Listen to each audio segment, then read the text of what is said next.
All right, Shalom. First and foremost, I want to give all praises, honor, and glory to Yahweh, Bahasham, Yahweh Shai, Bahasham, Rakha Kodesh. Double honors to the elders and the apostles of Great Millstone, and peace and blessings to the elect. And as you can see in the title, there's no going back now. Choose ye this day. And I was watching this video that was done, really a couple of different videos, but one of the most recent ones was this one that you see before you. And, pretty much everything that happens, from controversial topics to, whatever the flavor of the week or the month is, ultimately, is set up in the spirit by Yahweh Bashem Yahweh Shai. And that's why, when you look through the course of recent years, and even in biblical history, you know, there are different times when different topics or different events or different situations come up, and they lead to more information coming out on a certain particular subject or matter or things of that sort. And that's basically what the Lord does. All right. The Lord has certain things happen so that certain information can come out or certain events can take place. And now the Lord has the spirit of the MOTB very high up in the air, and being talked about a lot, because we're very, very close to that prophecy being fulfilled. Meaning that for all these other Israelites, different groups, different men that claim to be teachers and prophets, you gotta, the Lord has to put it all out there where everybody stands on the matter. And that's why I said there's no going back now, because once you make that stand, all right, well, this is it, this is what we say it is, or this is what we teach it is. Keep in mind that not everybody's going to be right, and not everybody's going to be wrong, and somebody or somebodies are going to face the judgment of either taking away from the scriptures or adding to the scriptures, or knowing that what you're teaching is off and not and still sticking to it, or maybe sincerely believing in the wrong thing. But ultimately, keep in mind that if you're not of the elect, it doesn't matter if you were sincere in your ignorance. That's not going to pardon you from the destruction to come. So ultimately, what the Lord is doing, that's why you have different groups now, is the WFI, on dealing with the subject of the MOTB. And you might think, well, why is it so important? Why you guys keep on talking about the same thing over and over and over again? Why is it so important? Why can't you just say you think it's this and you think it's that and then call it a day? But it's very important, because when this prophecy comes out, the hour of temptation is going to come and try the whole world. And so there are going to be those that teach the correct message and give the correct warnings, and also those that take heed to those warnings. And then there are also going to be those that don't give the correct warnings, and those that listen to them, and the judgment is going to come.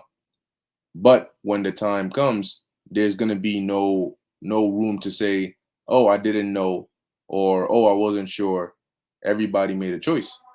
Right? Choose ye this day. What are you going to teach? Is it the MOTB? Is the MOTB the CHIP? Is it not? A lot of people going towards, it's sin and it's spiritual and it's this, but the scriptures point towards it being something physical. When you read the words in there, those are actions of physical things. Okay, when you deal with the word charagma, it's a physical thing. You don't cut somebody or cut beyond the surface of someone or something to insert something spiritual. That doesn't make sense. And we know that it's dealing with buying and selling, because the 17th verse tells you that. So what physical form of currency, all right, is going to be able to, is going to fit the criteria that's described in Revelation 13, 16, 17, and even 18.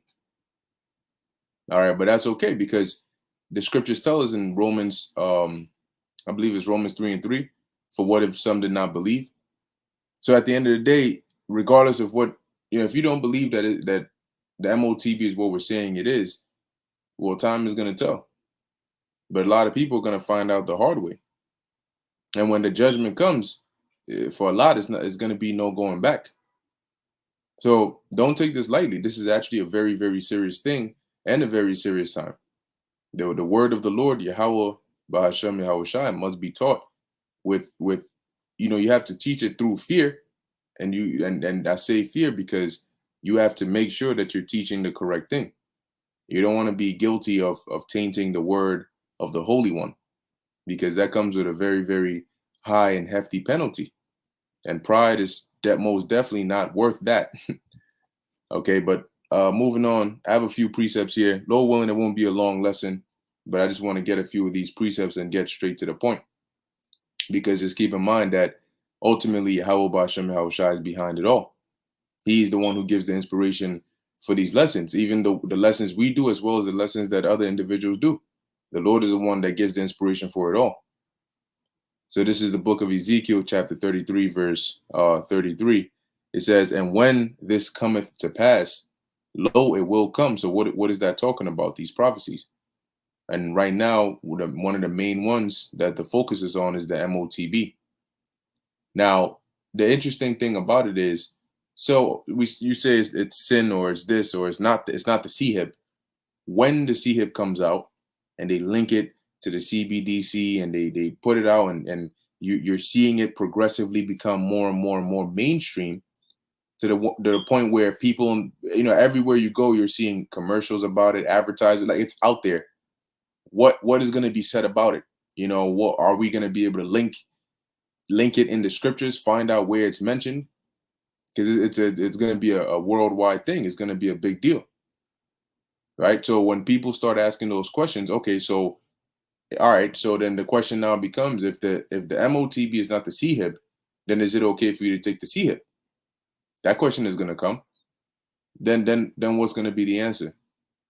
Oh, well, you it's not the CHIP, but you still can't take it because then you technically worship in the. You're going to need to give an answer, and people's lives are going to be depending on that as well as yours. So it's a very, very serious topic. The topic of the MOTB is a very, very serious thing. And Yahweh Ba'Shem Yahweh Shai is watching each and every one of us. What you say about it, where you stand, he's looking at it all. And he has judgments prepared nicely too. So it says, "Then shall they know that a prophet hath been among them." So the Lord is going to make it apparent. He's going to make it evident. All right. He's gonna make it undoubtable who are the true prophets, who are the ones that he is dealing with. The Lord always does that. You have one person saying this, you have another person saying this, and then the Lord comes through and says, "Look, I'm not dealing with this here and here. No, I'm dealing with this individual or this group or this that." Right? Deal with the when you go back to the time of Moses and Aaron, and you had Korah and Dathan and Abiram coming up against the authority that the Lord set up, and they try to lift themselves up as if they were some form of authority, as if the Most High was dealing with them, and they in fact got dealt with publicly too, very openly, so everybody knew and understood. And the Most High, the Most High got mad. Okay, he got mad because ultimately, who do you defy when you defy the men of the Lord? You really defy the Lord. The scriptures tell you that he that heareth you heareth me, right? And he that despiseth you despiseth me. And if you despise me, being Yahushua, you despise him that sent Yahushua, which is the Most High. So it's not really our message you're getting upset about. It's not really, you're not really saying that we're off. You're saying that about the word of the Lord. So let us see. Because one way or another, Yahweh Ba'Shem Yahushua is going to make it clear. The Lord always makes it clear. He's going to make it clear.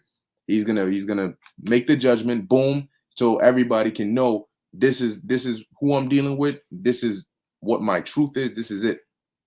We're reading it right now, Ezekiel 33 and 33.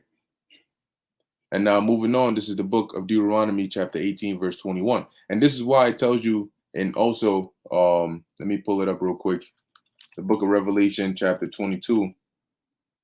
Check maybe around 13. So, let's see. Let's go. All right. Yep. Revelation 22 and 10. All right. And ultimately, these lessons are really for the audience, it's for the sheep to put that clarity out there. Okay, because those, you have people that are fully set in their minds, and you say, no, we don't believe the MOTB is the C-hib. Cool. That you don't believe it then. I mean, it's written. Not everybody's gonna receive it. So that's fine. But just know that there's gonna be consequences for teaching the wrong thing. This is Revelation 22:10. And he saith unto me, seal not the sayings of the prophecy of this book, for the time is at hand. He that is unjust, let him be unjust still, and he which is filthy, let him be filthy still, and he that is righteous, let him be righteous still, and he that is holy, let him be holy still. And the important thing about it is that when the time comes, you won't be able to jump ship. Okay, you're not going to be able to jump ship. You just get up and say, oh well, it was fun knowing you. I tried out this stuff for a while, and I think I'm gonna switch over now to the C-hip vibe. I'm gonna jump on that wave. The Most High might say, you know what, cool. You can switch your mind, but I'm still gonna put the spirit on you to take it. See, because whether you take the C-hip or not is not really up to you. You got to be kept by the spirit of Yahweh, by Hashem Yahweh Shai. So the Lord can easily put a spirit on you to take it, deceive yourself, deceive your audience, those that are not of the elect, and they go and take it, and then you're gonna find out if the judgment in Revelation 14:9, and if the judgment in Revelation 16 is spiritual or physical. You're gonna find that out. Okay, we're dealing with a lot of spiritual and physical things here, so we're gonna find out full clarity if the judgment to come is going to be just as spiritual as the MOTB itself, or if it's going to be as physical. Let's find out.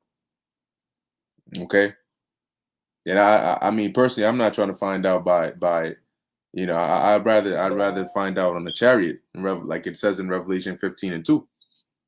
I'm sure that's what all of us would like. That's the way we'd all like to find out.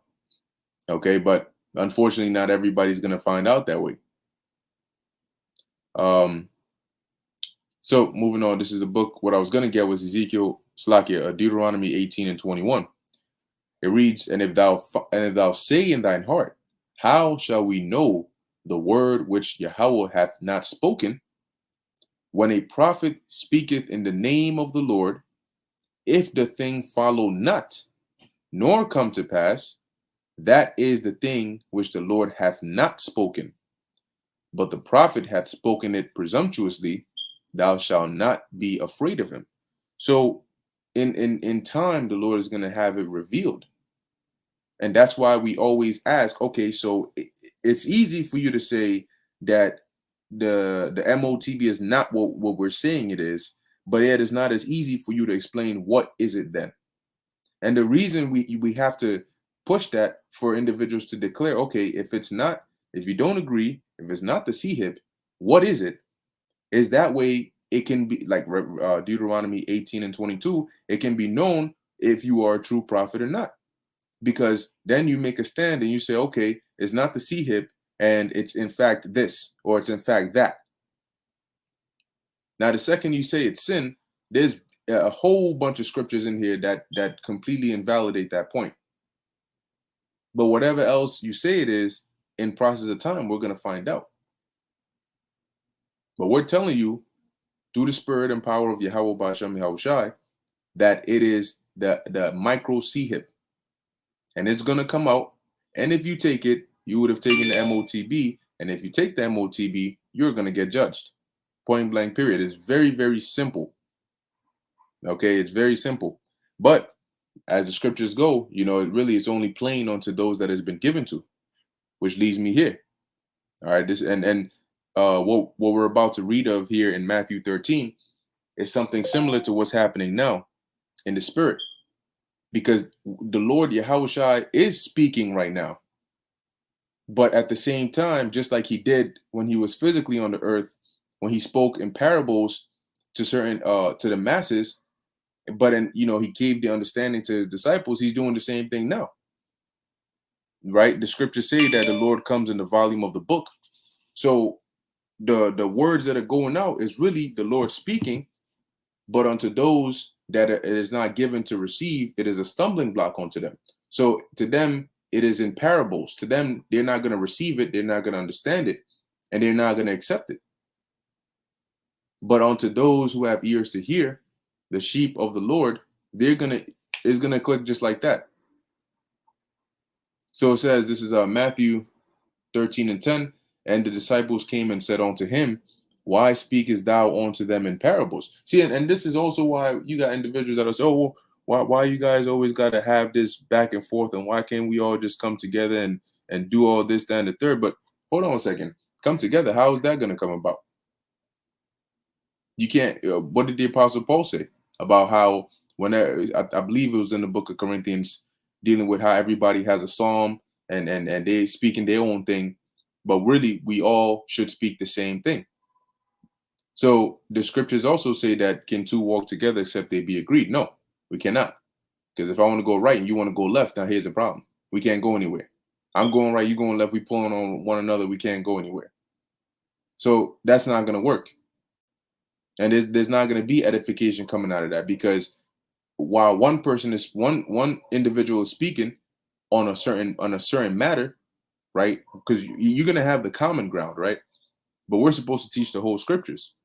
So you're going to have the common ground, and that's cool. We can add on points onto each other there and there and there.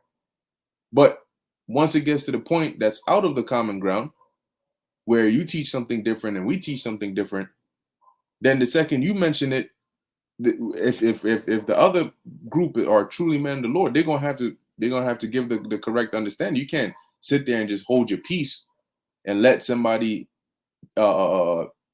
teach something that is not correct according to the scriptures, and you knowing it's correct, but you're just quiet. That's dangerous. You have to defend the gospel. You have to bring the balance, because that's the reason why the Lord gave us this knowledge, wisdom, and understanding. So if you see somebody scattering the sheep even more, what are you supposed to do as a good shepherd? We know who the good shepherd is, but as a good shepherd, what are you supposed to do? You're supposed to drive them away. You're supposed to help gather them, not scatter them. So it's not going to work, because somebody's going to come up. Oh, so I'm not sure. I was reading about the Revelation, boom, boom, and I've been hearing that is there's going to be this thing. They're going to see hip. They're going to then no, whoa, ain't going to be no see. It's sin, brother. That's talking about sin. Then the other person in there is going to say, no, it's actually talking about the sea hip. Then forget the individual that came up. Now it's a back and forth, and that's not unity. It can't be unity. So it's just not going to work out. All right, it's not going to work out. And the Most High has separations for a reason. The remnant are different than the rest. So reading verse 11 again, it says, he answered and said unto them, because it is given unto you to know the mysteries of the kingdom of heaven, but to them it is not given. And likewise, it is given unto some to understand the mysteries of the prophecies of the book, and to others it is not given. And I mean, ultimately, that's decided by the Lord anyway. He's the one who decides to open up your eyes or not. So really, for these other individuals, you can only fault them but so much. Because for those that are sincerely lost, that's the Most High that put the spirit on them to be lost. And then even worse, he put a spirit of pride upon them to be lost and proud. I'm lost and I'm proud. Oh shit. That's a dangerous thing. Oh shoot. The scriptures talk about that. And that's why the scriptures talk about giving an answer in meekness, because say you give an answer and you later on you found out that you were wrong. It's not, I mean, there's still correction to be made, but it's not as bad as if you give an answer in pride and then you find out later on that you were wrong. That's like you got two individuals, right? The Lord spoke about taking the lowest seat when you go into the room, the house, whatever it is. And imagine two scenarios. One individual sits in one of the seats that's not theirs, but they don't walk in. They're quiet. They walk in slow. They find a seat and they just sit down. And when they're told, no, that's not your seat. Oh, my slack here. I just, and then they move. All right, find out wherever it is their seat and they go and sit down. That's different, right? But when you come up in there all proud, you got all eyes on your ass, and you come up in there like as if you own the shit, you sit up in the wrong seat. And then it's told you, oh, well, my man, that's not even your seat. You all the way in. The matter of fact, stand by the door where the garbage can is at. Maybe you could catch a view or two from there. What's that gonna be like? You know? But let's see. Verse 12, it says, for whosoever hath, to him shall be given, and he shall have more abundance.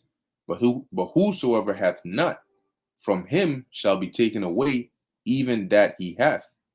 Therefore spake I to them in parables, because they seeing see not, and hearing they hear not, neither do they understand. Yeah, because you're gonna find out that the word of the Lord, the truth, okay, is more than is more than what meets the eye. Okay, this thing runs deep. It runs deep, and the Lord is very, very vested in this. So the Lord is definitely in the midst. You just got to be careful how you tread, because the Lord is in the midst. And we're coming up around Passover time, so it's some very serious times. Second Ezra chapter 8 verse 51.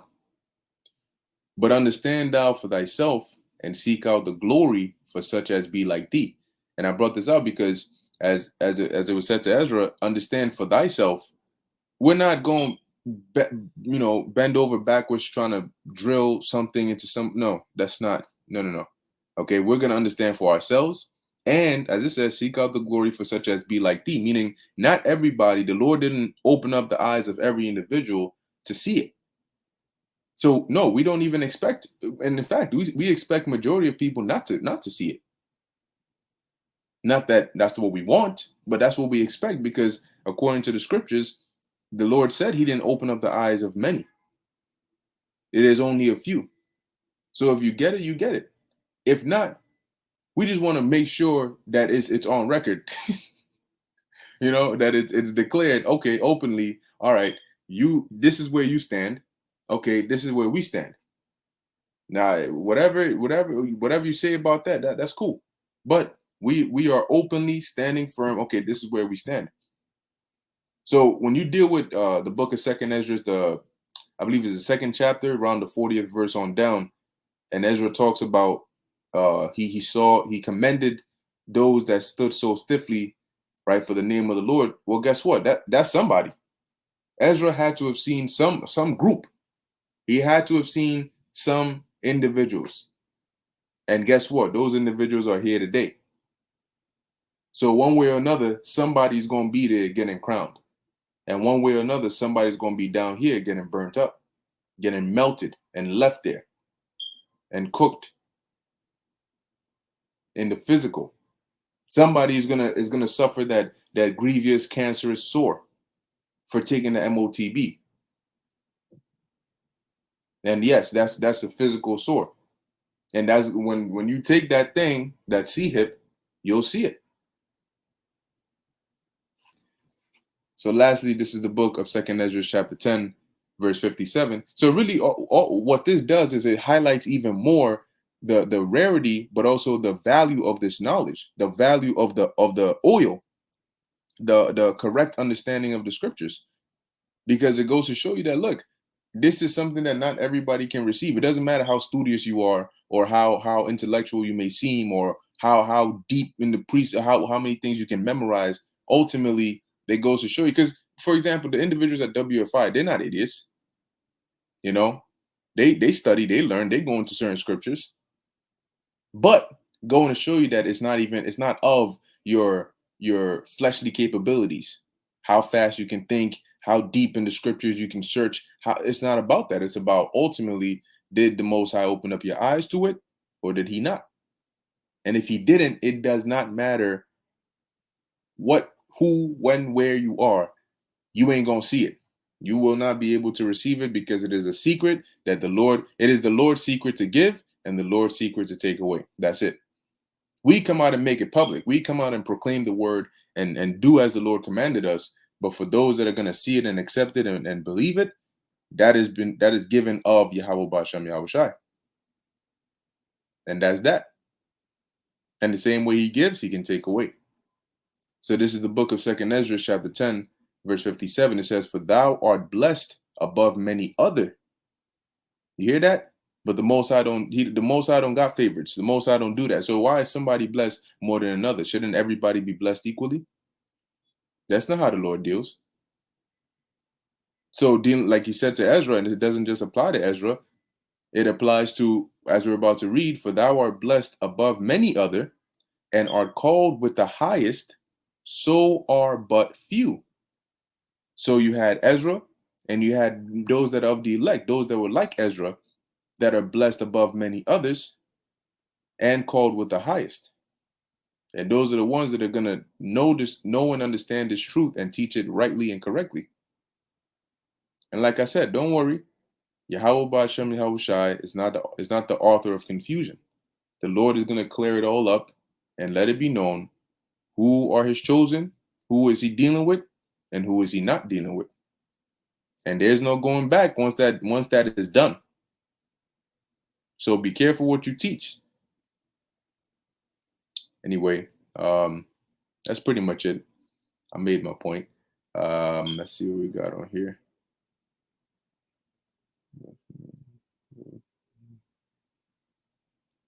Let's see any precepts we got on here.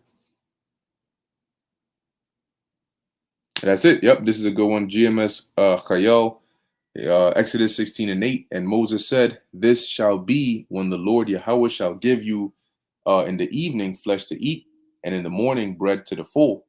For the Lord heareth your murmurings which ye murmur against him. And what are we? Your murmurings are not against us, but against the Lord." Exactly. So when you think, and you guys are off, you guys are good, it ain't us. We speak according to the spirit and power of Yahweh Ba'ashem Yahweh Shai. But the Lord is listening. He's listening right now. He's looking at it all, and he's setting it all up. He's setting everything up the way it's going, the way it's currently going. The Lord set it up to go that way. And what's going to come out of this is all the will of Yahweh Ba'ashem Yahweh Shai. So maybe we might be singing "It's June." There's the mic. You know what I'm saying? Who knows? All right. Well, we hope, but let's see. Anyway, with that, I'm going to end it here. Lord willing, that was edifying to the elect. In closing, I want to give all praises, honor, and glory to Yahweh, Bahasham, Yahweh Shai, Bahasham, Rakha Kodash. Until next time, Shalom.